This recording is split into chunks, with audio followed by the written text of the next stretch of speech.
I hope कि आप इस लेक्चर सीरीज़ की वीडियोस को देख रहे हैं और आपके कॉन्सेप्ट्स क्लियर हो रहे हैं इकोनॉमिक्स के।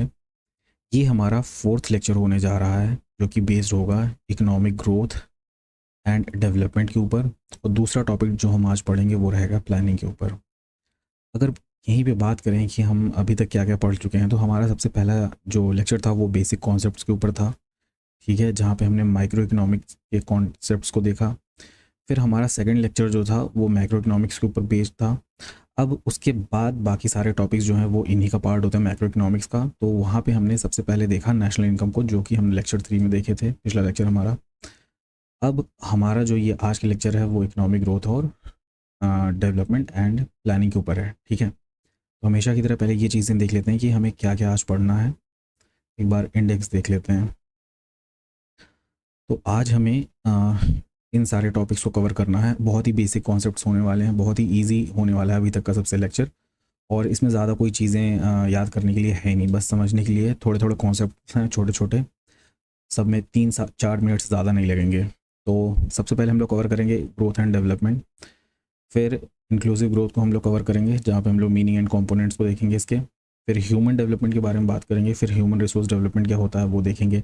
सस्टेनेबल डेवलपमेंट के बारे में बात करेंगे, उसके डायमेंशंस को देखेंगे। और फिर इंडिकेटर्स ऑफ इकोनॉमिक डेवलपमेंट हम देखेंगे। ये थोड़ा सा बड़ा सेक्शन है हमारा, ये सब बहुत ही छोटे सेक्शन है। ठीक है, अब अगर हम बात करें सबसे पहले टॉपिक की, हमारा जो है वो इकोनॉमिक ग्रोथ एंड डेवलपमेंट का है। तो ग्रोथ वर्सेस डेवलपमेंट, यानी ग्रोथ और डेवलपमेंट में अंतर क्या होता है। ग्रोथ जो होती है वो आपकी एक आउटपुट या प्रोडक्शन वैल्यू बताती है कि कितनी ग्रोथ हो रही है। आप पिछली बार आपने 100 रुपये का आइटम बनाया, इस बार आपने 120 रुपये का आइटम बनाया, आपको 20% प्रोडक्शन या आउटपुट बढ़ गया है। ठीक है, ये इनकम से रिलेटेड होता है। ठीक है, कि आपकी इनकम बढ़ी कि नहीं बढ़ी, घटी या नहीं घटी।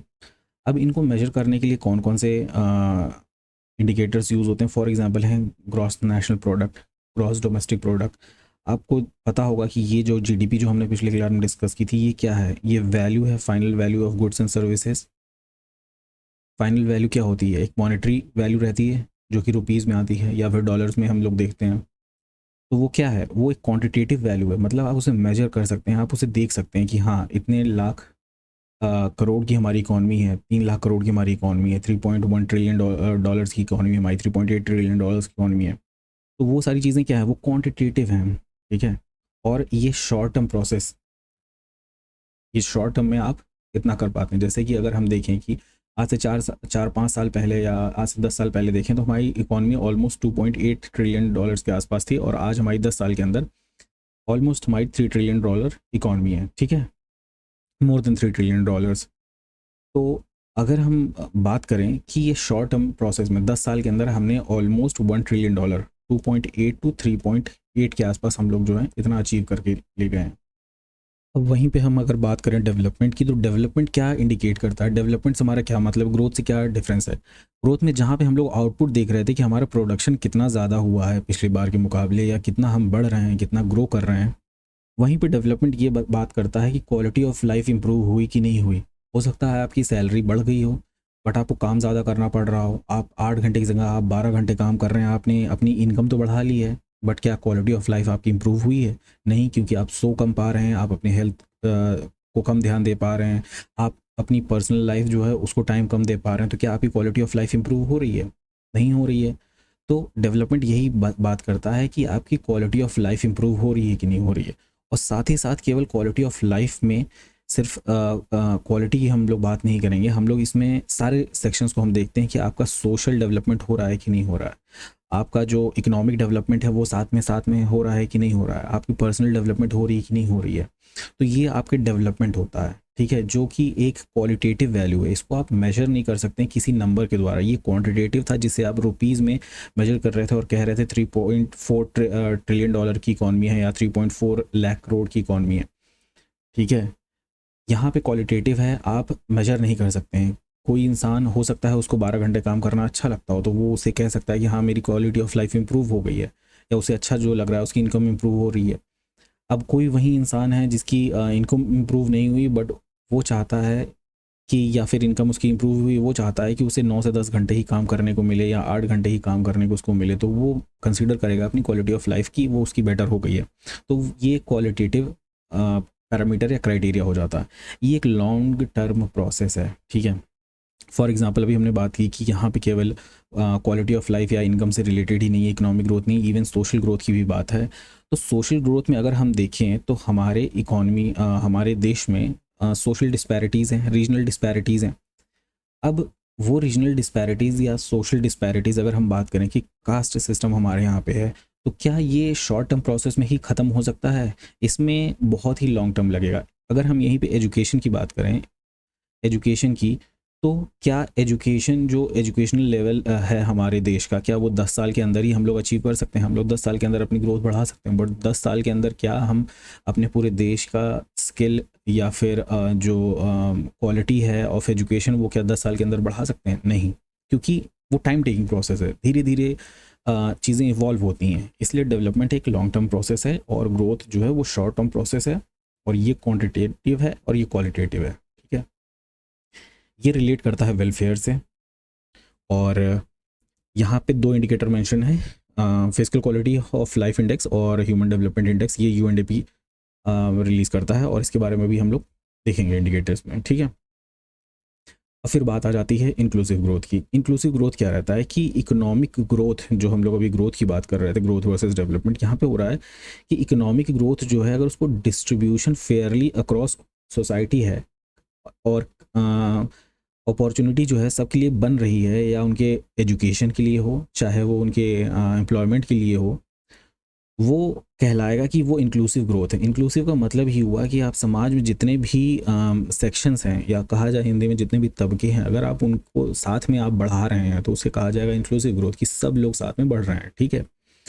अब यहाँ पे आपकी सोसाइटी में अलग अलग सेक्शंस हैं। आपके सोसाइटी में मेन हैं, विमेन हैं, आपकी सोसाइटी में डिफरेंट कास्ट हैं, आपकी सोसाइटी में डिफरेंट रिलीजन्स हैं, आपकी सोसाइटी में डिफरेंट रीजन्स के लोग हैं। तो इन सारी चीज़ों में अगर आप सबका ध्यान दे रहे हैं तो ये इंक्लूसिव है, कि आप जब ग्रो कर रहे हैं तो केवल कुछ लोग ही नहीं ग्रो कर रहे हैं, सभी लोग जितने भी सोसाइटी में हैं वो सब लोग साथ में ग्रो कर रहे हैं। अब यहाँ पे कुछ एलिमेंट्स हैं जो इंक्लूसिव ग्रोथ के हैं, ठीक है, इन्हें के करके देख लेते हैं। अब इंक्लूसिव ग्रोथ में क्या आ जा रहा है, और पहली चीज़, ये कोई एग्जॉस्टिव लिस्ट नहीं है कि सिर्फ यही 8 होंगे, और भी बहुत सारे भी हो सकते हैं, इसमें कोई लिमिटेशन नहीं रहती है। एलिमेंट्स हैं जैसे एग्रीकल्चरल डेवलपमेंट है, ये आपका इंक्लूसिव ग्रोथ का है सेक्शन, की अगर आप डेवलप कर रहे हैं इकोनॉमी को तो उसमें हर सेक्शन, हर सेक्टर भी साथ में आपका डेवलप हो रहा है। एग्रीकल्चरल डेवलपमेंट होगा तो जो आपके फार्मर्स हैं उनका भी, उनकी इनकम बढ़ेगी, ठीक है, तो वो अपनी स्टैंडर्ड ऑफ लाइफ इंप्रूव कर सकेंगे। पॉवर्टी रिडक्शन, ये एक एलिमेंट है इंक्लूसिव ग्रोथ का, गरीबी कम होगी, ज़्यादा से ज़्यादा लोग जो हैं अपनी लाइफ बेटर बना पाएंगे। इक्वल डिस्ट्रीब्यूशन ऑफ इनकम, ठीक है, अब कंसंट्रेशन एक जगह पे ना हो, या कुछ लोगों के पास ही सारा जो है इकोनॉमिक रिसोर्सेज वो ना पहुंच जाए। जैसा कि हमने पहले लेक्चर में अपने बात की थी कि ये पूरी इकोनॉमिक्स की स्टडी हम लोग कर ही किस ले रहे हैं, क्योंकि हमारे इकोनॉमी में रिसोर्सेज जो है लिमिटेड है। अब जब इक्वल डिस्ट्रीब्यूशन, यहाँ पे इक्वल डिस्ट्रीब्यूशन का ये मतलब नहीं हुआ कि एग्जैक्टली अगर एक इंसान को 10 रुपये मिल रहे हैं तो वो सबको 10 रुपये मिल रहे हैं। यहाँ डिस्ट्रीब्यूशन की बात हो रही है कि अपॉर्चुनिटी सबके पास बराबर रहे, कि हाँ वो कमा सकें पैसा, या जो भी उनका इनकम रहे। तो यहाँ पे उससे क्या होगा, अब उनके पास एक अपॉर्चुनिटी आएगी, वो अपने आप को इम्प्रूव कर पाएंगे, वो उनको अपने आप को इम्प्रूव कर पाएंगे, तो वो मेन स्ट्रीम में रहेंगे जहाँ पे सभी लोग साथ में ग्रो कर रहे हैं। तो आपका एक सेक्शन पीछे नहीं रह जाएगा। अगर कोई सेक्शन आपका पीछे रह गया तो आपको उसके ऊपर फिर से कहीं ना कहीं इन्वेस्टमेंट करना पड़ेगा, या कोई खर्चे करने पड़ेंगे, ताकि वो फिर से जो है आपके साथ मेन स्ट्रीम में जुड़ सके और आप उन सेक्शन को as a human capital use कर सकें। नहीं तो केवल आपका एक्सपेंडिचर ही होगा उनके ऊपर, ठीक है। Social sector development, social sector में क्या क्या आ जाएगा, आपका एजुकेशन आ जाता है, हेल्थ आ जाता है, ठीक है, ये सारे सेक्टर्स जो हैं आपके यहाँ आ जाते हैं। फिर रिडक्शन इन रीजनल डिस्पैरिटीज़, जैसे हम बात कर रहे थे कि हमारे सोसाइटी में डिफरेंट डिफरेंट तरह के लोग हैं, रीजनल डिस्पैरिटीज़ हैं, रिलीजियस डिस्पैरिटीज़ हैं, और कास्ट हैं, डिफरेंट कल्चर हैं, तो सारा जो जितने भी सेक्शंस हैं हमें उनको साथ में लेकर के चलना है। तो यहाँ पे यही कहा जा रहा है कि रीजनल डिस्पैरिटीज़ को भी आप कम कीजिए। नॉर्थ ईस्ट अगर हमारा रीजन है तो इसका मतलब ये नहीं है कि वो अलग है, वो हमारा हिस्सा है, उस पर भी ध्यान दीजिए और साथ में सबको लेकर के चलिए। इवन अगर वो साउथ है चाहे वेस्ट है, इवन अगर हम जम्मू कश्मीर की बात करें तो सबको हमें साथ में लेकर के चलना है। रीजन वाइज कोई डिस्पैरिटी नहीं रहना चाहिए कि आपने इतना पैसा इनको दे दिया, आपने बिहार को ग्रांट दे दिया, आपने आंध्र प्रदेश को ग्रांट दे दिया, या फिर किसी पर्टिकुलर स्टेट को ग्रांट दे दिया और बाकी लोग रह गए, ऐसा नहीं है। हाँ, लेकिन इसका मतलब ये नहीं है कि हमें उनकी मदद नहीं करनी है। अगर वो थोड़े से पीछे रह जा रहे हैं, कोई स्टेट्स पीछे रह जा रहे हैं, तो हमें उन पर भी ध्यान देना है। यहाँ पे फिर बात आ जाएगी आपकी इक्विटी की, ठीक है, कि उन्हें अगर ज़रूरत है थोड़ी ज़्यादा, जैसे बिहार हो गया, आंध्र प्रदेश हो गया, बैकवर्डनेस ज़्यादा है, तो हमें उनको देना ज़रूरी है, ठीक है। इंडस्ट्रियल डेवलपमेंट हो, इंडस्ट्रियल, अब इन सारे जितनी भी टॉपिक पॉइंट्स मैंने बताए इनको साथ में जोड़ते चलिए कि डिस्ट्रीब्यूशन बराबर हो और अपॉर्चुनिटी सबको मिले, ठीक है। इंडस्ट्रियल डेवलपमेंट हो रहा है, सबको बराबर से मौका मिले वहाँ पे नौकरी करने का, अपनी जो स्टैंडर्ड ऑफ लिविंग इम्प्रूव करने का। जो मार्केट से आप कोई चीज़ खरीदते हैं, आप कंप्यूटर खरीदते हैं, आप बाइक खरीदते हैं, आप कार खरीदते हैं, जो भी चीज़ें आप खरीदते हैं, अगर इंडस्ट्रियल डेवलपमेंट होगा तो इंडस्ट्री बढ़ेंगी, तो आपके यहाँ पे प्रोडक्शन गुड्स एंड सर्विसेज का ज़्यादा होगा। तो वो जो गुड्स एंड सर्विसेज प्रोड्यूस हो रही हैं, अगर इक्वल डिस्ट्रीब्यूशन ऑफ इनकम रहेगा तो सबके पास पहुँचेगा, सब लोग खरीदने के लिए सक्षम होंगे, तो वो आप सब लोग साथ में फिर ग्रो कर पाएंगे, कोई पीछे नहीं रह पाएगा, ठीक है। एनवायरमेंटल प्रोटेक्शन, अब यहाँ पे ठीक वही वाली बात है कि सस्टेनेबल चीज़ों को रहना ज़रूरी है, एनवायरनमेंट को सस्टेनेबल रहना ज़रूरी है, कि आप ऐसा ना हो कि आप पूरा अपना एनवायरनमेंट ही डिस्ट्रॉय कर दें। आप इक्वल डिस्ट्रीब्यूशन ऑफ इनकम करने में, इंडस्ट्रियल डेवलपमेंट करने में, प्रोडक्शन ऑफ रीजनल डिस्पैरिटीज़ कम करने में, तो आपको एनवायरनमेंट भी प्रोटेक्ट करना है, क्योंकि एनवायरनमेंट प्रोटेक्टेड रहेगा तभी आप रह पाएंगे वहाँ पे। वो आपको as a raw material, as a resources, natural resources वो आपको प्रोवाइड कर रहे हैं इकोनॉमिक्स पूरी, तो आपको उनका भी ध्यान रखना है। तो इंक्लूसिव ग्रोथ में इन्वायरमेंट भी है आपके, कि इन्वायरमेंट भी आप इस इंक्लूसिव ग्रोथ में इंक्लूडेड है, ना कि केवल सेक्शंस ऑफ सोसाइटी है, ठीक है। तो आप जिस पर्यावरण या परिवेश में रह रहे हैं वो भी ज़रूरी है। एम्प्लॉयमेंट जनरेशन एक बहुत ही इंपॉर्टेंट है इसका पार्ट इंक्लूसिव ग्रोथ का, ठीक है। तो ये बात हो गई इंक्लूसिव ग्रोथ पे, जहाँ पे आप सबको लेकर के साथ में चल रहे हैं, चाहे वो एग्रीकल्चर हो, चाहे वो आपका एनवायरनमेंट है, चाहे वो इंडस्ट्रीज़ हैं, कोई सेक्टर हो गया, या रीजन वाइज, एरिया वाइज कुछ हो गया, या पॉवर्टी रिडक्शन करने की बात हो गई। तो ये सारी चीज़ें हैं इंक्लूसिव ग्रोथ में, ठीक है। आगे देखते हैं ह्यूमन डेवलपमेंट। ह्यूमन डेवलपमेंट अगर हम देखें तो ये क्या है, ओवरऑल वेलबींग एंड डेवलपमेंट। हम बात कर रहे थे इकोनॉमिक डेवलपमेंट में क्वालिटी ऑफ लाइफ इंप्रूव करनी चाहिए, जो कि ग्रोथ से थोड़ा डिफरेंट है। यहाँ पे भी वही बात हो रही है कि ओवरऑल वेलबींग एंड डेवलपमेंट होना चाहिए, और इसका एक अगर हम कहें कि समरी जो निकल के आती है, या क्रक्स जो होता है इस पूरे ह्यूमन डेवलपमेंट का, वो होता है कि इंसान के पास चॉइसेस बढ़नी चाहिए, ठीक है। अगर वो कुछ सोच रहा है तो उसके पास अपॉर्चुनिटी रहनी चाहिए उसको अचीव करने के लिए, वो कुछ चाह रहा है तो उससे क्या होगा, ओवरऑल वेलबींग डेवलपमेंट है, उसकी हेल्थ भी डेवलप हो रही है, उसका एजुकेशनल जो रिक्वायरमेंट है वो बढ़ रही है, उसकी इनकम बढ़ रही है, तो इससे ओवरऑल उसकी क्वालिटी ऑफ लाइफ इंप्रूव कर रही है, ठीक है। अब ह्यूमन डेवलपमेंट जो है वो एक ब्रॉड कॉन्सेप्ट है, मतलब कि ओवर द वर्ल्ड हम ह्यूमन डेवलपमेंट को कंसिडर करते हैं कि हाँ, ह्यूमन डेवलपमेंट किसी का विकास जो है इन सारे पैरामीटर्स पे कितना हुआ है, ठीक है। बट जब हम इकोनॉमिक डेवलपमेंट की बात करते हैं तो सारे पैरामीटर्स यही रहते हैं, बट वो हम पर्टिकुलर किसी इकॉनमी की बात करते हैं। Human development as a whole हम बात करते हैं कि अक्रॉस द वर्ल्ड, ठीक है, अक्रॉस द रीजन्स कितना ह्यूमन डेवलपमेंट हो रहा है। बट अगर हम इकोनॉमिक डेवलपमेंट की बात करते हैं तो हम पर्टिकुलर इकॉनमी में बात करते हैं, बट पैरामीटर्स आपको यही सारे रहेंगे। वहाँ पे भी हमने बात की थी क्वालिटी ऑफ लाइफ की, ठीक है। अब ह्यूमन रिसोर्स डेवलपमेंट, अभी हमने ह्यूमन डेवलपमेंट की बात की, अभी ह्यूमन रिसोर्स डेवलपमेंट। इस चीज़ को आप इस तरीके से समझ सकते हैं कि ह्यूमन डेवलपमेंट जो है वो आपकी पर्सनल लाइफ है, ठीक है। आप कहीं पे फॉर एग्जांपल जॉब करते हैं, आप 8 घंटे काम करते हैं, बाकी टाइम आप घर पे रहते हैं, ठीक है। अब ये 8 घंटा जो काम कर रहे हैं और फिर जो बाकी आपके पास 16 घंटे बच रहे हैं, ठीक है, 16 आवर्स जो यहाँ पे आपको मिल रहे हैं, इन 16 आवर्स में अगर आपका ह्यूमन डेवलपमेंट हो रहा है, मतलब किसी भी रीजन में ह्यूमन डेवलपमेंट हो रहा है या इकोनॉमी में ह्यूमन डेवलपमेंट हो रहा है, तो इन 16 घंटे जो आपके बचे हैं ये आपके पास हैं। आप जो चाहें वो डिसाइड कर सकते हैं कि आप भाई 7-8 घंटा एक अच्छी सी नींद चाहते हैं, आप वॉक पे जाना चाहते हैं, आप रनिंग करना चाहते हैं, आप कोई मूवी देखना चाहते हैं, आप अपने फ्रेंड्स से, अपने फैमिली के साथ टाइम स्पेंड करना चाहते हैं, तो वो कंसीडर कर सकते हैं कि आप एक तरीके से वो ह्यूमन डेवलपमेंट है, कि आप जो चॉइसेस चाह रहे हैं उन्हें आप अचीव कर पा रहे हैं। अब वहीं पे जो हमारा 8 घंटे वाला जो जॉब था, जहाँ पे हमने बात किया जॉब की 8 घंटे की, बाकी पर्सनल लाइफ है आपकी 16 घंटे की। अब ये 8 घंटा जो है ना, यहाँ पे जो आप काम कर रहे हैं ना, उसे कहा जाए, कह सकते हैं आप कि ये ह्यूमन रिसोर्स डेवलपमेंट है, यहाँ पे आप ह्यूमन डेवलपमेंट की बात कर रहे हैं कि आपके पास पर्सनल चॉइसेस हैं, ठीक है। अब ये जो 8 घंटे का जो जॉब आप कर रहे हैं या कोई भी कर रहा है, ये एक इकोनॉमी में ह्यूमन डेवलपमेंट को इंक्रीज करने में हेल्प करता है। अब हमें जानना पहले ये होगा कि ह्यूमन रिसोर्स आखिर है क्या। ह्यूमन रिसोर्स क्या होता है कि वो लोग हैं आपके जो कि एजुकेटेड हैं, स्किल्ड हैं, ठीक है। अब जब हम ह्यूमन रिसोर्स डेवलपमेंट बढ़ाने की बात करते हैं तो वहीं पे हम ये इसलिए कहते हैं कि हमें ह्यूमन कैपिटल का फॉर्मेशन करना है। ह्यूमन रिसोर्स डेवलपमेंट जो है उसका मतलब हुआ ह्यूमन कैपिटल का फॉर्मेशन करना। और कैपिटल का फॉर्मेशन करना क्या होता है? किसी चीज़ को बढ़ाना। अगर ये पैसे की बात हो रही है कैपिटल में तो पैसे को बढ़ाना, अगर यहाँ मशीनरी की बात हो रही है तो मशीनरी को हम बढ़ा रहे हैं, बट यहाँ पे हम ह्यूमन कैपिटल को बढ़ा रहे हैं, मतलब adding stock of human capital. और ये क्या है, किस चीज़ का स्टॉक रहेगा? उन लोगों का जो कि कॉम्पिटेंट हैं, एजुकेटेड हैं और स्किल्ड हैं। अगर आप अपनी इकोनॉमी में ह्यूमन कैपिटल इंक्रीज कर रहे हैं, मतलब ह्यूमन रिसोर्स डेवलपमेंट कर रहे हैं, जो आपके लोग हैं उनको आप एजुकेशन अच्छी दे रहे हैं, आप उनको स्किल कर रहे हैं, आप उनको कॉम्पिटेंट बना रहे हैं किसी काम करने के लिए, तो फिर जो आपके इकोनॉमी वो कंट्रीब्यूशन करेंगे वो भी बढ़ेगा। जब वो बढ़ेगा तो आपके रीजन का जो है ह्यूमन डेवलपमेंट भी होगा और वो बेनिफिट उन्हीं को घूम करके फिर वापस मिलेगा, ठीक है, विद इन द इकोनॉमी। तो ये होता है आपका ह्यूमन रिसोर्स डेवलपमेंट कि एक इंसान के अंदर क्या कॉम्पिटेंस है, एजुकेशन, स्किल है कि नहीं है, वो चीज़ होती है ह्यूमन रिसोर्स, ठीक है।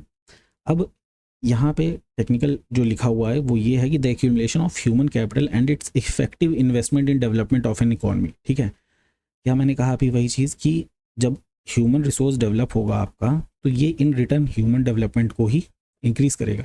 यहाँ पे डेवलपमेंट, सारे डेवलपमेंट हो सकते हैं, इकोनॉमिक डेवलपमेंट हो सकता है, यहाँ पे सोशल डेवलपमेंट हो सकता है, यहाँ पे फिजिकल डेवलपमेंट हो सकता है, ये सारी चीज़ें हैं। तो ह्यूमन रिसोर्स में अगर आप इनपुट देंगे तो आपका डेवलपमेंट होगा इकोनॉमी का, क्योंकि अल्टीमेटली इकोनॉमी जो रन कर रही है वो ह्यूमन रिसोर्स ही तो रन कर रहा है, जितने भी लोग हैं वही तो रन कर रहे हैं, चाहे वो गवर्नमेंट में हो, चाहे वो ब्यूरोक्रेसी में हो, चाहे वो एजुकेशनल सेक्टर में हो, चाहे सर्विस सेक्टर, प्राइमरी सेक्टर, कोई भी हो, फार्मर्स हैं, सब लोग जितने भी हैं सब हमारे ह्यूमन रिसोर्स ही हैं जो हमारी इकोनॉमी को पुश कर रहे हैं, वो काम कर रहे हैं, वैल्यू जनरेट कर रहे हैं, वो हमारी इकोनॉमी को और बढ़ा रहा है, ठीक है। अब to increase human capital formation, अगर आपको ह्यूमन कैपिटल फॉर्मेशन यानी ह्यूमन रिसोर्स डेवलपमेंट करना है तो आपको इन्वेस्टमेंट करना चाहिए किस में? एजुकेशन, हेल्थ और ट्रेनिंग में, क्योंकि यही तो बता रहा है कि आपके जो ह्यूमन रिसोर्स है वो किससे बनते हैं, कि उनके अंदर स्किल कितना है, उनके अंदर एजुकेशन कितना है, उनके अंदर कितना कॉम्पिटिशन है। जितना ज़्यादा रहेगा उतना बेटर वो काम कर पाएंगे, उतना ज़्यादा अच्छी वैल्यू वो जनरेट कर पाएंगे। वो जो वैल्यू जनरेट करेंगे या जो उनके पास स्किल है उसकी उतनी ज़्यादा वैल्यू रहेगी, मॉनेटरी वैल्यू ज़्यादा रहेगी, तो फिर उसका इन्वेस्टमेंट फिर हो सकेगा डिफरेंट सेक्टर्स में, ठीक है। तो ये तो बात हो गई ह्यूमन रिसोर्स डेवलपमेंट की। अब हमें देखना है सस्टेनेबल डेवलपमेंट को। बहुत इजी कॉन्सेप्ट है, सस्टेनेबल डेवलपमेंट का कॉन्सेप्ट आया था ब्रंटलैंड रिपोर्ट से, ठीक है। और यहाँ पे सिर्फ एक बात ये कही जाती है, सिंपल सी बात है, कि आज जो हम डेवलपमेंट कर रहे हैं, अभी जो हमने डेवलपमेंट की बात की, economic development, human resource development, ये सारे जो डेवलपमेंट हम कर रहे हैं वो हम उतना करें जितनी हमें ज़रूरत है। इसका मतलब ये नहीं है कि हम जो फ्यूचर जनरेशन्स आने वाली है उनकी नीड्स या उनके जो गोल्स रहेंगे, उनका जो डेवलपमेंट रहेगा उस वक्त उसको हम कॉम्प्रोमाइज़ कर दें। उसको हम कैसे कॉम्प्रोमाइज़ कर सकते हैं? इसका बेस्ट एग्जांपल है एनवायरनमेंट को डिस्ट्रॉय करके। आप अपनी नीड पूरी करने के लिए आप एनवायरनमेंट को एकदम रूथलेसली यूज़ कर सकते हैं, आप सारे फॉरेस्ट को कट डाउन कर सकते हैं, आपको घर चाहिए आप पेड़ काट सकते हैं, आपको फर्नीचर चाहिए आप पेड़ काट सकते हैं, आपको पेपर प्रिंट करना है, पेपर बनाना है, आप फॉरेस्ट का यूज़ कर सकते हैं। जितनी भी चीज़ें एग्रीकल्चर, फॉर एग्रीकल्चर आपको एग्रीकल्चरल एरिया ज़्यादा बढ़ाना है, क्योंकि आपके वर्ल्ड में पावर्टी ज़्यादा है, पावर्टी भी ज़्यादा है और साथ ही साथ हंगर भी बहुत ज़्यादा है। तो आपको चाहिए कि ज़्यादा एरिया रहेगा तो हम ज़्यादा क्रॉप्स ग्रो कर पाएंगे, तो इसके लिए आपने फॉरेस्ट काट दिया। यही नहीं करना है कि आप अगर वो कर देंगे तो फ्यूचर के जो जनरेशन, उनके जो डेवलपमेंट है आप उनको कॉम्प्रोमाइज़ कर देंगे। आपको जितनी ज़रूरत है आप उसका एक बैलेंस बनाइए, आप रिस्टोर करिए जिन चीज़ों को आप डिस्ट्रॉय कर रहे हैं, ताकि एज ए ह्यूमन सिविलाइजेशन हम आगे बढ़ पाएँ, ठीक है। ये होता है सस्टेनेबल डेवलपमेंट। अब इसके 3 डायमेंशन हैं। अब ये जो इंटरसेक्शन है यही सस्टेनेबल डेवलपमेंट होता है। किन 3 डायमेंशंस का होता है? Economic, social and environmental. मतलब ये तीनों चीज़ें अगर साथ में बैलेंस बना करके चलेंगी तो आपका डेवलपमेंट सस्टेनेबल रहेगा।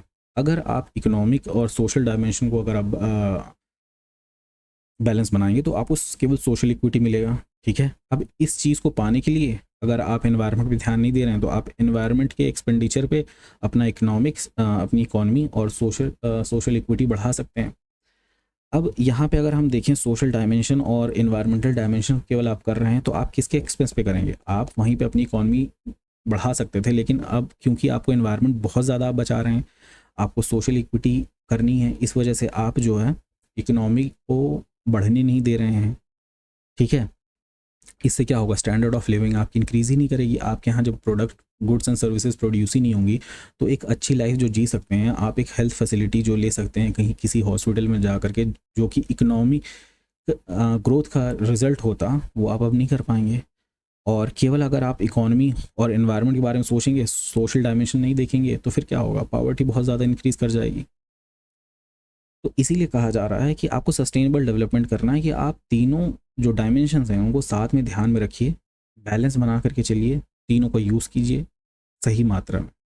ठीक है, तो इसलिए ये हो जाता है आपका sustainable development. 3 important dimension, environment, economy और सोशल। ठीक है, अब यहाँ पे सस्टेनेबल डेवलपमेंट थे कुछ गोल्स। अगर आप ये आप एक बार में नहीं याद कर पाएंगे, इसी तरीके से धीरे धीरे कभी कभी किसी लेक्चर में या खुद से भी चीज़ों को रिवाइज करते रहेंगे तो याद रहेगा। ठीक है, तो सबसे पहले हम लोग एक बार इसको पढ़ लेते हैं बस। अब अगर हम बात करें तो सबसे पहले जो है सबसे बड़ी प्रॉब्लम है कि गरीबी है। ठीक है, उसको हमें इरेडिकेट करना है। नो पावर्टी, पावर्टी होनी नहीं चाहिए। ज़ीरो हंगर हमारे देश में, हमारी दुनिया में अभी भी लोग भूखे सो रहे हैं, हमें हंगर रिमूव करना है। अगर हम पावर्टी रिमूव कर गए ना, ये प्रायोरिटी 1 पे इसीलिए रखा गया है, सबसे नंबर 1 प्रायोरिटी यही चल रहा है कि पावर्टी रिड्यूस करेंगे। हालांकि इसका मतलब ये नहीं है कि सबसे पहले इसको अचीव किया जाएगा, सारे गोल्स जो हैं वो साथ में पैरेलली रन करते हैं। तो ज़ीरो हंगर होगा। ठीक है, गुड हेल्थ एंड वेलबींग आपको थर्ड गोल है। फोर्थ है क्वालिटी एजुकेशन होनी चाहिए। अभी हम लोग ह्यूमन रिसोर्स डेवलपमेंट की बात कर रहे थे। जेंडर इक्वालिटी होनी चाहिए। अगर आपके सोसाइटी में मेन एंड वीमेन जो हैं वो इक्वल नहीं है तो आप क्या हो रहा, ऑलमोस्ट वीमेन जो पॉपुलेशन 50% है अगर हम अपने इंडिया की बात करें तो आप 50% जो उनका पोटेंशियल है वो आप यूज़ नहीं कर पा रहे हैं। वो और इकोनॉमिक जनरेशन कर सकते थे हमारी इकोनॉमी में, बट वो अब नहीं कर पा रहे क्योंकि जेंडर इक्वालिटी नहीं है। उन्हें काम करने बाहर जाने नहीं दिया जाता है, या जो भी पैट्रियार्कल सोसाइटी या अदर रीजंस जो भी हैं, सेफ्टी इशू है उनकी वजह, जिनकी वजह से वो नहीं कर पा रही हैं, बाहर जा पा रहे हैं, उनकी वजह से जेंडर इक्वालिटी नहीं है। जो मेन हैं उनको ज़्यादा फैसिलिटी, ज़्यादा बेटर लाइफ, सब कुछ अपॉर्चुनिटी ज़्यादा मिल रही है, वुमेन को नहीं मिल रही है। इसी रीजन की वजह से जेंडर इक्वालिटी हमें लाना ज़रूरी है। ठीक है, clean and sanitation, clean water and sanitation. Clean water और सैनिटेशन से आप क्या कर सकते हैं? इसकी वजह से क्या होगा, आपकी हेल्थ जो है वो अच्छी रहेगी। कितनी बीमारियां जो हैं हमारे अनहाइजेनिक वाटर की वजह से होती हैं, अनहाइजेनिक कंडीशन की वजह से होती हैं। ठीक है, इसमें स्वच्छ भारत अभियान हमारा ये चल रहा है। अब यहाँ पे है affordable and clean energy. Global warming का इशू चल रहा है, हमें रिन्यूएबल एनर्जीज के ऊपर फोकस करना है। Decent work and economic growth. Decent work का मतलब है, इसका मतलब ये नहीं कि आप 12 घंटे किसी से काम करा रहे हैं। ठीक है, जो रूल्स एंड रेगुलेशंस उनके हिसाब से आप कर रहे हैं और इकोनॉमिक ग्रोथ कर रहे हैं। क्योंकि अगर आप बहुत ही हेवीली इकोनॉमी को ग्रो करना चाहेंगे तो आपको किसी चीज़ के एक्सपेंस पे करना होगा, वो अल्टीमेटली आएगा आपके एनवायरनमेंट का। ठीक है, इंडस्ट्री, इनोवेशन एंड इंफ्रास्ट्रक्चर, ये हमें करना है। ये सारे जितने भी गोल्स हैं ये आपस में जुड़े हैं। अगर एक चीज़ आप इंप्रूव करते हैं तो बाकी चीज़ें भी इंप्रूव होंगी। अगर आप इंडस्ट्री कर रहे हैं, इनोवेशन इंप्रूव हो रहा है, इंफ्रास्ट्रक्चर इंप्रूव हो रहा है, तो आप हेल्थ सेक्टर अगर आपका इंप्रूव हो गया है इंफ्रास्ट्रक्चर में तो आपकी good health and good wellbeing हो जाएगी। क्वालिटी ऑफ एजुकेशन इंप्रूव कर जाएगा। जेंडर इक्वालिटी हो जाएगी। कैसे? सबको बराबर का मौका मिलेगा, क्योंकि ये सारी चीज़ें डेवलप होंगी, हमें ह्यूमन रिसोर्स की रिक्वायरमेंट होगी। तो कहीं ना कहीं सब कुछ आपस में जुड़ा हुआ है। यहाँ पे फिर से बात आ रही है रिड्यूस्ड इनइक्वालिटीज़। यहाँ पर्टिकुलरली जेंडर इक्वालिटी लिखा हुआ है, यहाँ पे रिड्यूस्ड इनइक्वालिटीज़ लिखा हुआ है, जहाँ पे सारे सोशल आपकी जो इनइक्वालिटीज़ हैं, रिच पुअर हो, चाहे रेशियल डिस्क्रिमिनेशन हो, कास्ट बेसिस पर डिस्क्रिमिनेशन हो, जितनी भी इनइक्वालिटीज़ हैं, रीजनल डिस्पैरिटीज़ हैं, वो कम हो जाए तो बराबर से सबको मौका मिलेगा, तो बराबर से ग्रो कर पाएंगे। ठीक है, बराबर से ग्रो कर पाएंगे तो कंट्रीब्यूशन वो अपनी इकोनॉमी में उतना अच्छा दे पाएंगे। सस्टेनेबल सिटीज़ एंड कम्युनिटीज़, बराबर से बैलेंस बना के चलना है एनवायरनमेंट, इकोनॉमी और सोशल सेक्टर का। ठीक है, अब रिस्पॉन्सिबल कंजम्पशन एंड प्रोडक्शन, अब यहाँ पे आप वो ये साइन आप देख रहे हैं, तो आपकी एक सर्कुलर इकॉनमी होनी चाहिए। ठीक है, सर्कुलर इकॉनमी का क्या मतलब कि जो आप प्रोड्यूस कर रहे हैं उसको आप रीयूज़ कर लीजिए, रिसाइकिल करके रिसाइकिल कीजिए, उसको रीयूज़ कीजिए। इससे क्या होगा, आप नेचर से फिर कम डिमांड करेंगे।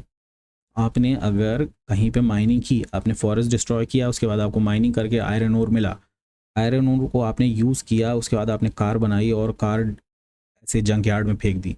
अगर आप उसको रिसाइकिल कर लेंगे तो आपको दोबारा नहीं जाना पड़ेगा, या आप कम एरिया माइन करेंगे, कम फॉरेस्ट फिर कटेगा, आपके पास जो पोल्यूशन है वो कम रहेगा।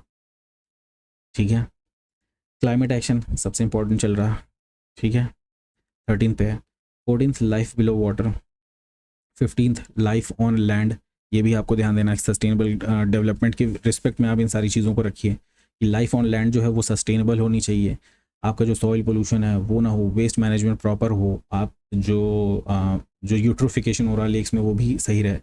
Life below water, ocean acidification हो रहा है, कोरल ब्लीचिंग हो रही है, ये सारे इश्यूज मेंटेन करने हैं। क्लाइमेट एक्शन, ये सारी चीज़ें इन्हीं से लिंक्ड हैं ग्लोबल वार्मिंग की वजह से। ठीक है, peace, justice and strong institutions, यहाँ से आपका निकल के आता है क्लाइमेट जस्टिस जैसे कॉन्सेप्ट्स। ठीक है, तो इन सारी चीज़ों पे आपको ध्यान देना है। अब फिर 17 गोल जो है, जो हर जगह कहीं पे भी आप आंसर में भी लिखते हैं अपने कि अवेयरनेस होनी चाहिए, तो यहाँ पे वही उसी का एक बदला हुआ रूप है, पार्टनरशिप फॉर द गोल्स, कि सब लोग मिलजुल कर काम करेंगे तो हम ये सारे गोल्स अचीव कर पाएंगे। ठीक है, तो आप इसे एक बार खुद से भी पढ़ लीजिएगा। आगे बढ़ते हैं हम लोग। अब हम आ जाते हैं इंडिकेटर्स वाले सेक्शन में। हमारा वो इकोनॉमिक ग्रोथ वाला जो हमें कुछ कॉन्सेप्ट्स पढ़ने थे वो हमने पढ़ लिया। अब हम इंडिकेटर्स वाला सेक्शन पढ़ लेते हैं। यहाँ पे हम 3 टाइप्स के इंडिकेटर्स को पढ़ेंगे। एक रहेगा हमारा इकोनॉमिक डेवलपमेंट के ऊपर बेस्ड, जहाँ पे हम ये 5 इंडिकेटर्स को पढ़ेंगे, जहाँ पे आपका ह्यूमन डेवलपमेंट इंडेक्स और physical quality of life index जो मैंने बताया था सबसे पहले हम लोग एग्जाम्पल लिए थे, ये डेवलपमेंट का इंडिकेटर है, तो इकोनॉमिक डेवलपमेंट। ठीक है, डिप्रीविएशन इंडिकेटर, डिप्राइव कर रहे हैं, कोई चीज़ नहीं मिल पा रही, क्या? Global 100 index, multi dimensional poverty index. Multi dimensional है पॉवर्टी, मतलब गरीबी जो है सिर्फ इनकम बेस्ड नहीं है, और भी चीज़ें हैं। फिर यहाँ पे जेंडर रिलेटेड, अभी हम बात कर रहे थे, 5th जो है जेंडर इक्वालिटी के लिए सस्टेनेबल डेवलपमेंट गोल। फिर 10th गोल भी था, हाँ 10th goal reduced in equalities के लिए था। ठीक है, तो एक एक करके देखते हैं। यहाँ सबसे पहले हम लोग इकोनॉमिक इंडिकेटर्स को देखते हैं। तो पहला इकोनॉमिक इंडिकेटर जो हमें पढ़ना है वो है नेट इकोनॉमिक वेलफेयर, न्यू कहते हैं इसको, और ये दिया था पी सैमुअल्सन ने। और उन्होंने ये कहा कि ये जो न्यू इकोनॉमिक वेलफेयर है, जो हमारा जो ग्रॉस नेशनल प्रोडक्ट होता है वो कभी हमें रियलिटी नहीं बताता।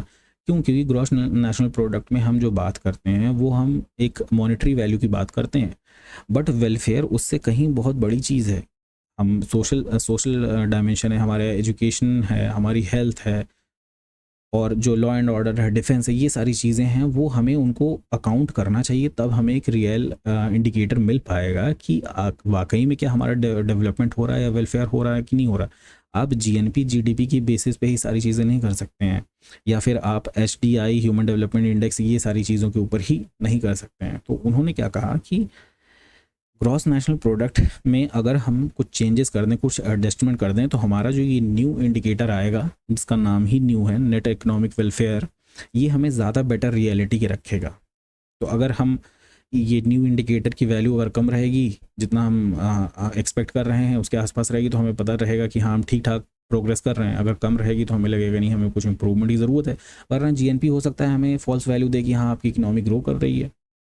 तो उन्होंने क्या कहा, उन्होंने कहा कि आप इसमें वैल्यू ऑफ हाउस वाइफ जो हैं, जो उनकी घर में जो वो काम करती हैं, उनकी वैल्यू एडेड नहीं रहती है ग्रॉस नेशनल प्रोडक्ट में। और ऑलमोस्ट हमारे देश में 48 to 49% जो है फीमेल्स हैं। अब इनमें इनकी जो हाउस होल्ड एक्टिविटीज़ हैं वो उनकी इकोनॉमिक वैल्यू इतनी ज़्यादा है, वो कभी कंसिडर की ही नहीं जाती, क्योंकि उनको मॉनेटरी बेनिफिट कोई मिलता नहीं है घर में काम करने के लिए। तो उन्होंने कहा कि इसको हमें एक एस्टिमेट लेकर के इसको ऐड करना चाहिए। फिर उन्होंने साथ ही साथ में कहा वैल्यू ऑफ लेजर। ठीक है, अब क्योंकि वेलफेयर की बात हो रही है, डेवलपमेंट की बात हो रही है, तो उन्होंने कहा ये जो लेजर है, वैल्यू ऑफ लेजर कितनी है, मतलब अगर आपकी इकोनॉमी में अगर आप सबसे दिन रात काम करवा रहे होंगे, आप आराम करने का समय नहीं दे रहे हैं, तो उनका मेंटल डेवलपमेंट नहीं होगा, फ्रस्ट्रेशन होगा, डिप्रेशन होगा, ये सारी चीज़ें होंगी, तो आपका ह्यूमन कैपिटल ही तो रिड्यूस होगा अल्टीमेटली, जो कि आपका जीएनपी रिफ्लेक्ट नहीं कर रहा था। आप जीएनपी बढ़ाने के चक्कर में इतना सारा काम करा रहे थे, प्रोडक्शन गुड्स एंड सर्विसेज किए जा रहे हैं, बट उसके कोई मतलब ही नहीं, क्योंकि at the end of the day एक पॉइंट रहेगा जिसके बाद लोग काम नहीं कर पाएंगे। अगर सभी लोग जो है मेंटली फ्रस्ट्रेटेड हो गए तो फिर उनका काम करने में मन नहीं लगेगा, फिर वो कहेंगे कि नहीं ठीक है यार, इतना परेशान मैं हो रहा हूँ प्राइवेट सेक्टर में या कहीं पे भी, मैं चलता हूँ एग्रीकल्चर कर लेता हूँ। ठीक है, तो ये सारी चीज़ें रहती हैं। फिर उसके बाद डिफेंस एक्सपेंडिचर, डिफेंस एक्सपेंडिचर हम लोग काउंट नहीं करते हैं जीएनपी में। हमारा डिफेंस जो हमारा डिफेंस बजट ही इतना ज़्यादा बड़ा रहता है कि उसमें इतना सारा खर्चा होता है, हम वो अपनी वैल्यू में ग्रॉस नेशनल प्रोडक्ट में ऐड नहीं करते हैं, तो वो हम सब्ट्रैक्ट कर रहे हैं यहाँ से, कितना खर्चा हमने सुरक्षा के ऊपर लगा दिया। फिर कॉस्ट ऑफ एनवायरमेंटल डिग्रेडेशन, ये भी हम काउंट नहीं करते हैं, हम केवल ये काउंट करते हैं कि कितना हमने वहाँ से ले करके गुड्स एंड सर्विसेज प्रोड्यूस कर दी, ना कि हमने वहाँ पे कितना डिस्ट्रक्शन कर दिया एनवायरनमेंट का, तो वो हमें माइनस करना है। ठीक है, अगर यहाँ पे फॉरेस्ट थे, यहाँ पे 100 पेड़ थे, यहाँ से हमने 30 पेड़ लेकर के कुछ गुड्स एंड प्रोडक्ट्स बना दिए, लेकिन फिर हमें यहाँ से भी इसको माइनस कर देना चाहिए कि अब वो तो नहीं रह गए ना, उनको हम दोबारा यूज़ ही नहीं कर सकते। ठीक है, तो ये सारी चीज़ें थी, आपको बस ये याद रखना क्या क्या है इसमें। एक लेजर है, डिफेंस एक्सपेंडिचर और कॉस्ट ऑफ एनवायरमेंटल डिग्रेडेशन है। ठीक है, दो चीज़ें ऐड हो रही हैं, जो value of house wife services हैं प्लस वैल्यू ऑफ लेजर जो है ये ऐड हो रहा है, डिफेंस एनवायरमेंट सब्ट्रैक्ट हो रहा है। अब बात कर लेते हैं हम रियल पर कैपिटा इनकम की। रियल पर कैपिटा इनकम की बात की जाए तो पहले बात करते हैं पर कैपिटा इनकम क्या। पर कैपिटा इनकम होता है कि जो आपकी नेशनल इनकम है, डिवाइड कर दीजिए आप अपनी पॉपुलेशन से, आपका जो पर कैपिटा इनकम है, पर कैपिटा का मतलब हुआ पर हेड, हर एक व्यक्ति की इनकम ऑन एन एवरेज कितनी है। अब आप जानते हैं नेशनल इनकम, पिछले लेक्चर अगर आपने देखा होगा तो वहाँ पे हमने बताया था कि नेशनल इनकम क्या होता है, net national product at factor cost. ये हमारा नेशनल इनकम है, पॉपुलेशन हमारी जितनी है उससे हम डिवाइड कर देंगे तो वो हमें दे देगा national income, per capita income. But अगर हमें रियल पर कैपिटा इनकम चाहिए तो आपको याद होगा रियल और नॉमिनल कॉन्सेप्ट कैसे मैंने बताया था। नॉमिनल जो होता है वो आपके करंट प्राइसेस पे होता है। ठीक है, तो ये जो कैलकुलेशन है ये अगर आप करंट पे करेंगे तो आपको नॉमिनल मिलेगा, बट यही कैलकुलेशन अगर आप कांस्टेंट प्राइसेस पे करेंगे तो आपको रियल पर कैपिटा इनकम दे देगा, मतलब उसको कहा जाएगा रियल पर कैपिटा इनकम है। तो यहाँ पे बात हो रही रियल पर कैपिटा इनकम की, स्टैंडर्ड ऑफ लिविंग जो है ये बताता है ये indicator real per capita income. ठीक है, physical quality of life index, अब ये क्या है, ये इंडिकेटर इसकी वैल्यू 0 से 100 के बीच में रहती है। ठीक है, अब ये तीन वैल्यूज़ का जो है एवरेज है physical quality of life index जो है। इन्फेंट मोर्टेलिटी कितनी है आपके देश में, लाइफ एक्सपेक्टेंसी कितनी है, कितने साल तक जीवित रह रहे हैं लोग, अडल्ट लिटरेसी कितनी है, इन सब को अगर आप जोड़ कर देंगे, ऐड कर देंगे, जितनी भी आपकी पॉपुलेशन में जितना परसेंटेज है उसका फिर आप एवरेज निकालिए, वो physical quality of life index आपको दे देगा।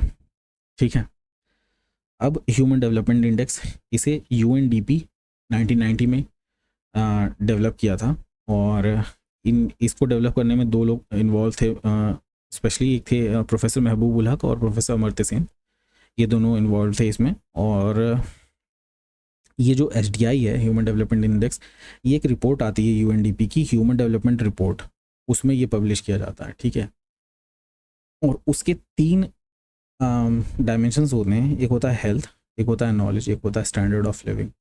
ठीक है, ये आपको याद रखना है बेसिक।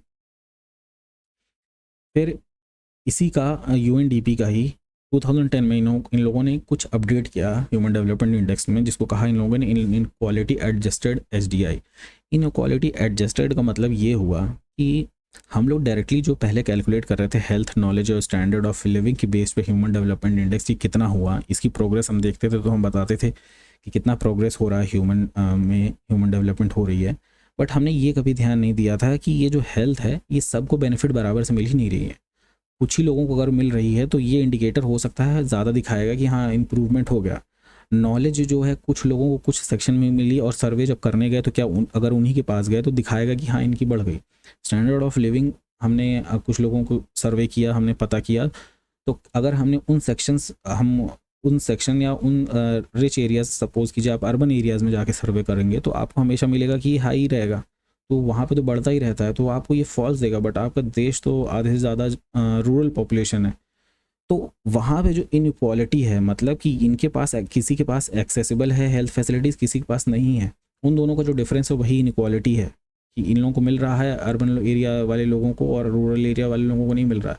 तो वो जो इनइक्वालिटी है ना, वो हमें पता रहनी चाहिए। अगर वो हमें पता रहेगी, इतना इसमें से हम सब्ट्रैक्ट कर देंगे, इसमें से जब हम हटा देंगे उसको हम कहेंगे कि हमने एडजस्ट कर दिया। ठीक है, जब हम एडजस्ट कर देंगे तो वो पूरे हम देश पे जो है उसको अप्लाई कर पाएंगे, एक्स्ट्रापोलेट कर पाएंगे। ठीक है, तो जब आप इनइक्वालिटी एडजस्ट कर देंगे सारे में, इन सारे तीनों डायमेंशन में आपको पता चल जाएगा कितना इनइक्वालिटी है। उसके बाद आप क्या करेंगे कि उसके बाद ये निकलेगा आपका inequality adjusted health, inequality adjusted knowledge, inequality adjusted standard of living. ये भी उसी रिपोर्ट में निकलता है। ठीक है, यूएनडीपी की। तो ये तो थी इकोनॉमिक इंडिकेटर्स। अब यहाँ पे एक है डिप्रीविएशन इंडिकेटर।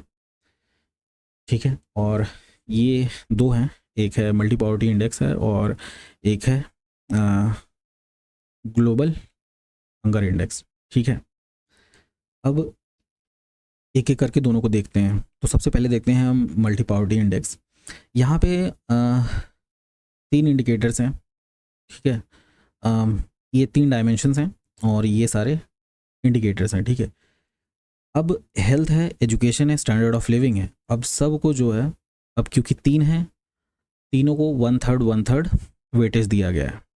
ठीक है, अब इन तीनों में भी डिफरेंट डिफरेंट इंडिकेटर्स हैं। जैसे कि हेल्थ में न्यूट्रिशन, आपको यही इंडिकेटर्स याद रखने हैं। न्यूट्रिशन है, चाइल्ड एंड एडोलसेंट मॉर्टेलिटी है, मैटरनल हेल्थ है। फिर एजुकेशन में ईयर्स ऑफ स्कूलिंग है, स्कूल अटेंडेंस है। अब ये जब इसमें ट्रांसलेट होगा, हाँ यहाँ पे लिखा हुआ है 1/6 और 1/6 1/12 1/12, ये जो वेटेज है वो रहेगा, फर्दर डिस्ट्रीब्यूट हो जाएगा 3 पार्ट में। ठीक है, ये इनको न्यूट्रिशन को इन्होंने हाई वेटेज दिया है और 1/12 रखा है चाइल्ड एडोलसेंट मॉर्टेलिटी को, मैटरनल हेल्थ को। ठीक है, ये नहीं भी याद रखेंगे तो चलेगा, बट आप साथ में देखते चलिए। अब इन्होंने ईयर्स ऑफ स्कूलिंग और स्कूल अटेंडेंस को दोनों को सेम वेटेज दिया है। फिर स्टैंडर्ड ऑफ लिविंग है, यहाँ पे कुकिंग फ्यूल है। ये क्वेश्चन आया हुआ है, यहाँ पे आपको ये ध्यान देना है कि ये सारी चीज़ें हैं कि नहीं। क्वेश्चन आया था बैंक अकाउंट के ऊपर, बैंक अकाउंट है कि नहीं है स्टैंडर्ड ऑफ लिविंग में, तो वो ध्यान रखना है आपको। Cooking fuel, sanitation, drinking water, housing, electricity, asset and banking account, ये है। अब इसको रिलीज़ कौन करता है एमपीआई को? UNDP plus OPHI. ओपीएचआई क्या है? Oxford poverty and human development initiative. ठीक है, यहाँ पे लिखा हुआ है UNDP, united nation development program, और OPHI, Oxford poverty human development initiative, ये पब्लिश करते हैं मल्टी डायमेंशनल पॉवर्टी इंडेक्स। तो ये सारे डायमेंशंस हैं जिस पे पॉवर्टी है। ठीक है, इसीलिए कहा जा रहा है मल्टी डायमेंशनल की। न्यूट्रिशनल पॉवर्टी है क्या, ये जो मॉर्टेलिटी है इसको लेकर के क्या पॉवर्टी है। ठीक है, maternal health, years of schooling, school attendance, cooking fuel मिल पा रहा है कि नहीं, सैनिटेशन है कि नहीं, ड्रिंकिंग वाटर है कि नहीं, हाउसिंग है कि नहीं, इलेक्ट्रिसिटी है कि नहीं, एसेट्स कितने हैं। तो इन सारे पैरामीटर से जब हम कंसीडर करते हैं पॉवर्टी को, तो उसे हम कहते हैं मल्टी डायमेंशनल पॉवर्टी इंडेक्स। ठीक है, इसी तरीके से ग्लोबल हंगर इंडेक्स है और ये पब्लिश किया जाता है concern world wide and wealth hunger life से। ठीक है, यहाँ पे वेल्थ हंगर और लाइफ, वेल्थ हंगर लाइफ। ठीक है, अब इसमें इसके कॉम्पोजिशन हम देख लेते हैं। यहाँ सीधे सीधे लिखा हुआ 3 डायमेंशन और 4 इंडिकेटर हैं। डायमेंशन कौन कौन से हैं? इनएडिक्वेट food and supply, child mortality, child nutrition. ठीक है, अब क्योंकि हंगर की बात हो रही है तो ये हंगर के 3 डिफरेंट पैरामीटर्स हैं कि फूड सप्लाई कितनी है, एडुकेट है कि नहीं है, चाइल्ड मोर्टेलिटी कितनी है, और चाइल्ड अंडर न्यूट्रिशन। अब इसमें ये छोटी छोटी पॉइंट्स और लिखे हुए हैं, ये आप इस लेक्चर को यहाँ पे रोक के देख सकते हैं। बट आपको इतना याद रखना था कि child mortality, child under nutrition और इनएडुकेट फूड सप्लाई, ये 3 डायमेंशंस हैं। और 4 इंडिकेटर्स जो हैं वो हैं आपके अंडर 5 मोर्टेलिटी रेट, यहाँ पे कैलकुलेट किया जाता है। यहाँ पे स्टंटिंग देखी जाती है, यहाँ पे वेस्टिंग देखी जाती है चाइल्ड अंडर न्यूट्रिशन में। यहाँ पे वेस्टिंग और स्टंटिंग का मतलब क्या होता है वो मैं बता देता हूँ। स्टंटिंग में क्या होता है कि किसी पर्टिकुलर एज में अगर कोई बच्चा है, ठीक है, मान लीजिए वो 4 साल का है, उसके एज के हिसाब से उसकी कुछ हाइट होनी चाहिए। अगर वो हाइट उसकी नहीं है उसको कहा जाएगा स्टंटिंग है, मतलब उसकी हाइट कम रह गई। वेस्टिंग में भी ठीक उसी तरीके से, अगर उसकी एक पर्टिकुलर एज के हिसाब से उसका एक वेट होना चाहिए। जैसे हम हाइट और वेट का कॉम्बिनेशन अगर लेते हैं तो उसे हम बॉडी मास इंडेक्स कहते हैं, ठीक है। उसी तरीके से यहाँ पे एज और वेट का जो कॉम्बिनेशन है या पैरामीटर जो है उसको कंसीडर करने के लिए हम उसको वेस्टिंग कहते हैं, ठीक है। यहाँ पे हाइट के साथ है एज, यहाँ पे वेट है एज के साथ। यहाँ पे अंडर नरिशमेंट, ठीक है, कि खाना जो है सही तरीके से मिल रहा है कि नहीं, क्वांटिटी क्या है, ठीक है, और क्या क्या न्यूट्रिशन है उसमें। तो ये सारी चीज़ें हैं यहाँ पे, 3 डायमेंशन 4 इंडिकेटर, ये याद रखना है आपको बस। वो कौन पब्लिश करता है। अब अगर हम यहाँ पे देखें तो हमारे पास 4 इंडिकेटर और हैं जेंडर रिलेटेड। पहला देखते हैं, ग्लोबल जेंडर गैप इंडेक्स है। अब इसको रिलीज़ कौन करता है, इसको रिलीज़ करता है वर्ल्ड इकोनॉमिक फोरम, ये याद रखना है आपको। आप ये रैंक याद रख सकते हैं, 129th रैंक है, ठीक है। और क्या याद रखना है कि इसके जो डायमेंशन है वो कौन कौन से हैं। यहाँ पे 4 डायमेंशंस मेंशन्ड हैं, एक है पॉलिटिक्स का, एक है इकोनॉमी का, एक है हेल्थ का, एक है एजुकेशन का, ठीक है। अब इन सब में जो है डिफरेंट डिफरेंट 4 और आपको मिल, ये क्यूमुलेटिव रैंक है, 129th रैंक है। और अगर हम देखें इकोनॉमिक पार्टिसिपेशन एंड अपॉर्चुनिटी में, यानी इकोनॉमिक्स वाले सेक्शन में, ग्लोबल जेंडर गैप में क्या होता है कि विमेन एंड मेन में जो डिस्पैरिटी है वो मेजर की जाती है 4 डिफरेंट सेक्शंस में, इकोनॉमी, एजुकेशन, हेल्थ और पॉलिटिक्स में। एजुकेशन इकोनॉमी की अगर हम बात करें तो इकोनॉमिक पार्टिसिपेशन एंड अपॉर्चुनिटी, कि महिलाओं को भी, फीमेल्स को भी क्या उतना ही इकोनॉमिक पार्टिसिपेशन मिल रहा है, अपॉर्चुनिटी मिल रही है जितना मेन को मिलती है, उसमें हमारी रैंक 142 है। ये याद रखना नहीं है आपको, बस ये याद रखना ये पैरामीटर क्या है, economic participation and opportunity. Educational attainment with respect to men, with respect to boys, girls या वेमेन जो है वो कितना अचीव कर रही हैं एजुकेशन। हेल्थ एंड सर्वाइवल, जो मोर्टेलिटी रेट है किसी बॉय चाइल्ड की कंपेयर टू गर्ल चाइल्ड की वो कितनी है। और पॉलिटिकल एम्पावरमेंट, उनको कितना जो है कहा जाए उनकी कितनी भागीदारी, उनका रिप्रेजेंटेशन कितना है पूरे टोटल आपके जो पॉलिटिकल सिस्टम है। अगर उसमें 4,000 लोग, 4,000 पॉलिटिकल पोस्ट हैं जिसमें आपके एमएलए एमपी सब लोग इंक्लूडेड हैं, तो उसमें उनका, उनकी पोजीशन क्या है, ठीक है, उनकी कितनी परसेंटेज है, तो वो आपको पॉलिटिकल एम्पावरमेंट हो जाएगा। तो यहाँ पे आप ये देख सकते हैं कि एजुकेशनल और हेल्थ एंड सर्वाइवल में हम लोग काफ़ी आगे हैं, हम लोग पॉलिटिकल एम्पावरमेंट में काफ़ी पीछे हैं, और इकोनॉमिक पार्टिसिपेशन एंड अपॉर्चुनिटी में, मतलब उनको जो जॉब है, इस तरह की जो अपॉर्चुनिटीज़ हैं वो उनके पास कम है, पॉलिटिकल एम्पावरमेंट उनके पास कम है। बट एजुकेशनल और हेल्थ में हम लोग बेटर कंडीशन में, बेटर सिचुएशन में, ठीक है। एक ये आप याद रख सकते हैं, डेटा है 68.5% क्लोज। इसका मतलब क्या होता है कि ग्लोबल जेंडर गैप जो है, जो मेन एंड वीमेन के बीच में जो डिफरेंस है वो 68.5% क्लोज हो गया। इसका मतलब ये जो बचा हुआ टाइम पीरियड है, कितना बच रहा है, लगभग लगभग 32% के आसपास, 31.5%। ये जो 31.5% बचा है ना, वो कितने के बराबर है, वो 134 ईयर्स के बराबर है, ठीक है। कि अभी 134 साल और लगेंगे ये बचा हुआ टाइम पीरियड, ये जो गैप है बिटवीन मेन एंड वुमेन, इसको क्लोज होने में, ये याद रखेंगे आप। वर्ल्ड इकोनॉमिक फोरम रिलीज करता है, ये ध्यान देना। एक कॉन्सेप्ट है जेंडर डेवलपमेंट इंडेक्स, ये ऑलरेडी एक इंडेक्स से निकलता है जिसको बोलते हैं ह्यूमन डेवलपमेंट इंडेक्स, जो हमने पढ़ा था यूएनडीपी का। और यूएनडीपी के 3 पैरामीटर्स थे, नॉलेज, हेल्थ और स्टैंडर्ड ऑफ लिविंग। ये तीनों जो है वहाँ पे हम लोग क्यूमुलेटिव निकालते हैं ह्यूमन डेवलपमेंट इंडेक्स, वहाँ पे हम लोग अलग नहीं करते हैं फीमेल या मेल को, हम एक कॉम्पोजिट इंडेक्स निकालते हैं। यहाँ पे हम क्या करते हैं कि फीमेल का हम एसडीआई अलग निकाल लेते हैं, यहाँ पे मेल का एसडीआई अलग निकाल लेते हैं, और इन दोनों को जो हम कंपैरेटिव करते हैं, इनका रेशियो जब निकालते हैं तो वो हमें जेंडर डेवलपमेंट इंडेक्स दे देता है, और ये रिलीज करता है यूएनडीपी, ठीक है। अब एक होता है ग्लोबल इन जेंडर इनक्वालिटी इंडेक्स। अब यहाँ पे 5 इंडिकेटर हैं, 3 डायमेंशन है, ठीक है। ये है जेंडर इनक्वालिटी इंडेक्स। अब reproductive health, empowerment, labour market, ये 3 डायमेंशन है, आपको डायमेंशन याद रहने चाहिए। लेबर मार्केट में लेबर फोर्स पार्टिसिपेशन, ठीक है।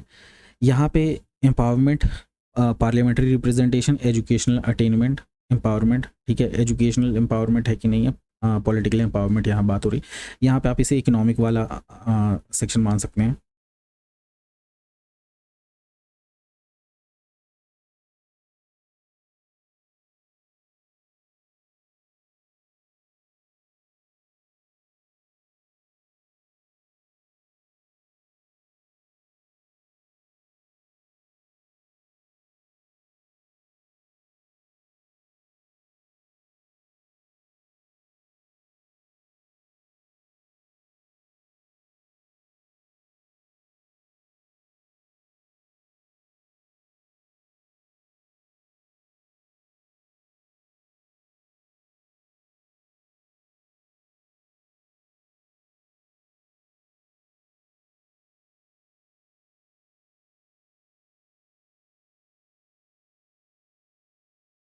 मेरी आवाज़ नहीं आ रही होगी थोड़ी देर के लिए, थोड़ा इशू हो गया था सिस्टम में। तो हम बात कर रहे थे कि यहाँ पे आप लेबर मार्केट को आप इकोनॉमी वाला सेक्शन मान सकते हैं, ठीक है। यहाँ पे रिप्रोडक्टिव हेल्थ को हेल्थ वाला सेक्शन है यहाँ आपका, और ये पॉलिटिकल एम्पावरमेंट जैसे कि हम लोग बात कर रहे थे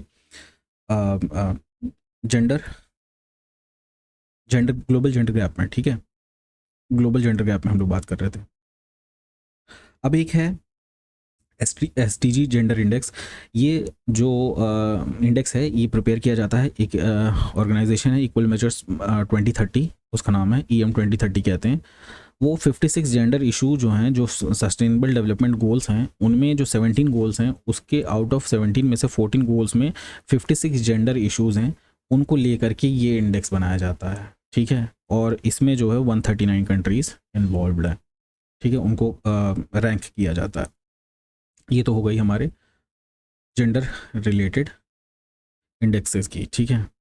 अब हमारे पास यहाँ पे कुछ हमारा नेक्स्ट सेक्शन जो है वो प्लानिंग को लेकर के है।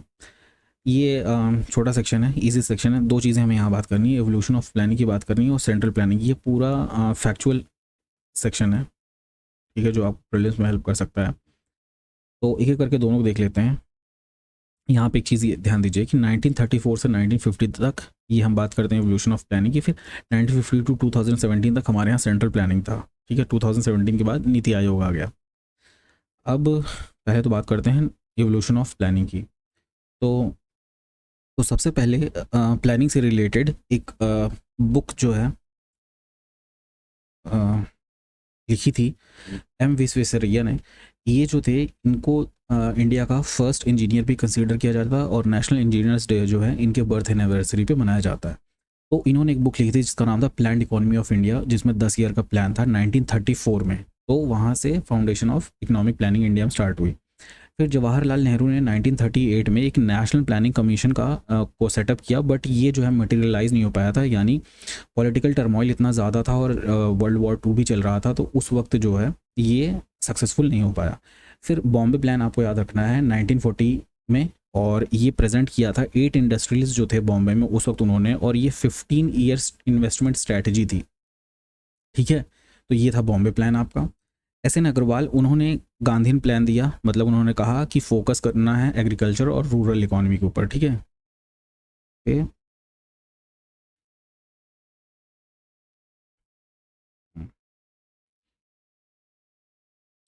रूरल इकोनॉमी में, ठीक है। और फिर MN रॉय थे, इन्होंने पीपल्स प्लान ड्राफ्ट किया और उन्होंने कहा कि मैकेनाइजेशन ऑफ एग्रीकल्चर प्रोडक्शन होना चाहिए और डिस्ट्रीब्यूशन जो है एग्रीकल्चर प्रोडक्शन का वो ओनली बाय स्टेट होना चाहिए, ठीक है। तो people's plan MN Roy, Gandhian plan SN Agrawal, और national planning commission Jawaharlal Nehru, और M Visvesvaraya plan economy of India. JP Narayan जो थे उन्होंने सर्वोदय प्लान दिया। वो जो इंस्पायर्ड थे वो गांधी जी से थे और विनोबा भावे से इंस्पायर्ड थे उनका सर्वोदय प्लान। तो ये सारे जो हैं इन सब लोगों ने कहीं ना कहीं एवोल्यूशन इंडियन इकोनॉमिक प्लानिंग में जो है कंट्रीब्यूशन किया है। अब 5 ईयर प्लान स्टार्ट होता है हमारा 1950 से, ठीक है। तो फर्स्ट जो 5 ईयर प्लान था आपको सिर्फ ये याद रखना है कि वो उसको कहते हैं हेरोडोमर मॉडल, ठीक है। सेकंड में आपको याद रखना है, ये सबसे इंपॉर्टेंट है, महलानोबिस मॉडल है ये। इसमें कहा गया कि हमें रैपिड इंडस्ट्रियलाइजेशन करना है और 3 स्टील प्लांट्स का इस्टेब्लिश किया गया, एक भिलाई, दुर्गापुर और राउरकेला में। भिलाई रशिया के सपोर्ट से किया गया, दुर्गापुर ब्रिटेन के सपोर्ट से और राउरकेला जर्मनी के सपोर्ट से, ठीक है। एटॉमिक एनर्जी कमीशन इस्टेब्लिश किया गया और साथ ही साथ Tata institute of fundamental research भी इस्टेब्लिश किया गया सेकंड 5 ईयर प्लान में। थर्ड 5 ईयर प्लान को जॉन सैंडी या सुखमय चक्रवर्ती मॉडल कहते हैं। अभी हमने देखा पहला वाला था हेरोडोमर मॉडल, फिर दूसरा था महलानोबिस मॉडल, फिर तीसरा था जॉन सैंडी या सुखमय चक्रवर्ती मॉडल, बट इससे ज़्यादा ये फेमस है गडगिल योजना के नाम से। यहाँ पे बात हुई सेल्फ रिलायंट यानी आत्मनिर्भरता की और सिर्फ सेल्फ जनरेटिंग इकोनॉमी की, ठीक है। फिर फोर्थ में जो बात हुई वो थी फिर से अगेन सेल्फ रिलायंस के बारे में हम लोग बात करें, और हमने कहा कि ग्रोथ विद स्टेबिलिटी होनी चाहिए। फिर यहाँ पे 2 इंपॉर्टेंट चीज़ें हुई, 14th मेजर बैंक जो है नेशनलाइज कर दिए गए और यहाँ से ग्रीन रेवोल्यूशन स्टार्ट होता है, इसके ऊपर क्वेश्चन आया, ठीक है। Green revolution 4th 5 year plan से स्टार्ट हुआ। 5th 5 ईयर प्लान जो है DD धर के द्वारा प्रिपेयर किया गया था और इसमें इसका जो एम था वो था removing poverty and attaining self reliance, फिर से आत्मनिर्भरता की बात। फिर इंडियन नेशनल हाईवे सिस्टम, एक ये चीज़ थी, और एक ही आपको रखना मिनिमम नीड्स प्रोग्राम, जो रेड कलर में है वो आपको याद रखना है। तो ये इंट्रोड्यूस किया गया था और ये इंट्रोड्यूस किया गया था 5th ईयर प्लान में। यहाँ पे सबसे इंपॉर्टेंट अगर देखा जाए तो एक ये है और एक रिमूविंग पॉवर्टी वाली बात है कि 5th ईयर प्लान से स्टार्ट किया गया। फिर एक रोलिंग प्लान आया था। रोलिंग प्लान क्या था, ये जो 5th ईयर प्लान था इसके बाद क्या होता है कि जनता गवर्नमेंट पावर में आती है 1978 में, 1980 में, बट वो सरकार जो है 2 साल के लिए ही रहती है। उसके बाद फिर से जो है कांग्रेस गवर्नमेंट जो है पावर में आ जाती है और वो उस प्लान की जगह पे दूसरा फिर से 6th प्लान 5 ईयर प्लान लेकर के आती है। तो केवल यही कंसीडर किया जाता है, आपको याद रखना है रोलिंग प्लान जो है वो क्यों हुआ आया था, उसको रोलिंग प्लान कहा जाता है 1978-80 प्लान को। फिर 6th 5 ईयर प्लान जो आया इसने एंड कर दिया नेहरूवियन सोशलिज्म को। और यहाँ पे एक इंपॉर्टेंट चीज़ होती है, नाबार्ड स्टैब्लिश होता है किसके रिकमेंडेशन पे, शिव रमन कमेटी के रिकमेंडेशन पे, ठीक है। फिर 7th 5 ईयर प्लान 1985 टू 90, ठीक है। यहाँ पे सबसे इंपॉर्टेंट चीज़ क्या होती है, प्राइवेट सेक्टर को प्रायोरिटी मिलती है ओवर पब्लिक सेक्टर पहली बार। अब इसी के बाद आप देखेंगे कि आपको जो है LPG रिफॉर्म्स मिलते हैं। अब 1990 और 92 में क्या हुआ था कि बहुत ही ज़्यादा इकोनॉमिक टर्मोइल था, ठीक है, अर्थव्यवस्था थोड़ी स्थिर नहीं थी। तो यहाँ पे जो 2 प्लान थे उनको कहा जाता है एनुअल प्लान्स, ठीक है। एक 1990 टू 91 वाला, 91 टू 92 वाला, कि इसको एनुअल बेसिस पे बनाया गया था, ना कि 5 ईयर प्लान के बेसिस पे। फिर 8th 5 ईयर प्लान जो है हमारा 1990 टू 97, ये हमारा सबसे इंपॉर्टेंट है, जहाँ पे liberalisation, privatisation and globalisation reform को जो है वो इंट्रोड्यूस किया गया और ये पहले मार्केट रिफॉर्म थे इंडिया के, ठीक है। फिर 9th 5 ईयर प्लान में 4 इंपॉर्टेंट डायमेंशंस थे। क्वालिटी ऑफ लाइफ, ये ज़्यादा इंपॉर्टेंट है नहीं, quality of life, generation of productive employment, regional balance और सेल्फ रिलायंस। फिर से सेल्फ रिलायंस, इसलिए आपको ध्यान रखना है कहाँ कहाँ पे सेल्फ रिलायंस था और सबसे पहले कहाँ पे था। 10th 5 ईयर प्लान जो है 2002 से 2007, ये था रिड्यूसिंग पॉवर्टी रेशियो, और अभी मैंने बताया था कि पॉवर्टी को लेकर के एक और भी प्लान था। और 11th 5 ईयर प्लान 2007 से 2012 towards faster more inclusive growth. और जो 12th 5 ईयर प्लान था, आपको ये ध्यान रखना है कि इसमें एक वर्ड ऐड हुआ था सस्टेनेबल। ये नाम के ऊपर 2-3 बार क्वेश्चन आए हुए हैं, ठीक है, इसीलिए मैंने सिर्फ आपको जो इंपॉर्टेंट कीवर्ड है वो यहाँ पे मेंशन किए हैं। और एक चीज़ यहाँ पे मेंशन नहीं है या मेंशनड है, इसको हाईलाइट करना मैं भूल गया हूँ, ये है ये होगा आपका 20 पॉइंट प्रोग्राम, ठीक है, ये इंट्रोड्यूस हुआ था, ये ध्यान रखना है आपको। तो इससे हमारा ये जो 4th लेक्चर है वो यहाँ पे एंड होता है। आई होप कि आपको चीज़ें समझ में आई होंगी। और लास्ट सेक्शन जो हमारा अभी हमने प्लानिंग वाला सेक्शन किया, ये प्योरली फैक्चुअल डेटा है। क्वेश्चंस करेंगे, आपको चीज़ें याद रहेंगी, ठीक है। क्वेश्चंस के ऊपर मैं एक अलग से प्रॉपर वीडियो बना दूंगा जिसमें सारे क्वेश्चन, सारे सब्जेक्ट चैप्टर वाइज क्वेश्चन जो है वो हम लोग कर लेंगे। अब हमें क्या करना है कि अब हमें ये देखना है कि हमारा जो इंडेक्स था वो कहाँ पे है। यहाँ पे अगर हम देखें तो हमने बेसिक कॉन्सेप्ट्स कर ही लिया है, फिर हमने नेशनल इनकम कर लिया, हमने प्लानिंग कर लिया और ग्रोथ एंड डेवलपमेंट कर लिया। मैंने बात की थी कि 4th लेक्चर में हम लोग money, banking and monetary policy करेंगे, बट हमें ये करना पड़ा क्योंकि ये बहुत ईजी चीज़ थी, इसलिए हमने सबसे पहले इसको कंप्लीट कर लिया। अब हम कोशिश करेंगे इसको कंप्लीट करने के लिए, इस लेक्चर को प्रिपेयर करने में हो सकता है थोड़ा सा टाइम लग जाए, ठीक है। और ये सबसे इम्पॉर्टेंट सेक्शन भी है हमारा। और एग्रीकल्चर की जहाँ तक बात है, एग्रीकल्चर हमारे यहाँ पे भी है और ज्योग्राफी में भी है, तो मैं कोशिश करूँगा कि एक कंबाइंड लेक्चर कोई बना दूंगा जिसमें ज्योग्राफी वाला एस्पेक्ट भी रहेगा, इकोनॉमी वाला भी एस्पेक्ट रहेगा। तो हो सकता है उसके लिए मैं एक अलग से एग्रीकल्चर के ऊपर लेक्चर बनाऊँगा। तो ये तो हमारा हो गया 4th लेक्चर, हमारा ये फर्स्ट। यहाँ पे बेसिक कॉन्सेप्ट में हमारे 2 लेक्चर्स थे, एक माइक्रो इकोनॉमिक्स के ऊपर हमने किया, एक मैक्रो इकोनॉमिक्स के ऊपर किया, और फिर हमने नेशनल इनकम के ऊपर किया 3rd लेक्चर, और फिर 4th लेक्चर हमने इसके ऊपर किया। अब हम 5th लेक्चर कोशिश करेंगे इन दोनों के ऊपर करने के लिए, ठीक है। तो आई होप कि आपके कॉन्सेप्ट्स कुछ क्लियर हो रहे हैं, और आप टेलीग्राम चैनल से जुड़ सकते हैं। और ये जो डॉक्यूमेंट है, ये जो PDF है, मैं अपलोड कर दूंगा 1-2 दिन में। थोड़ा उसको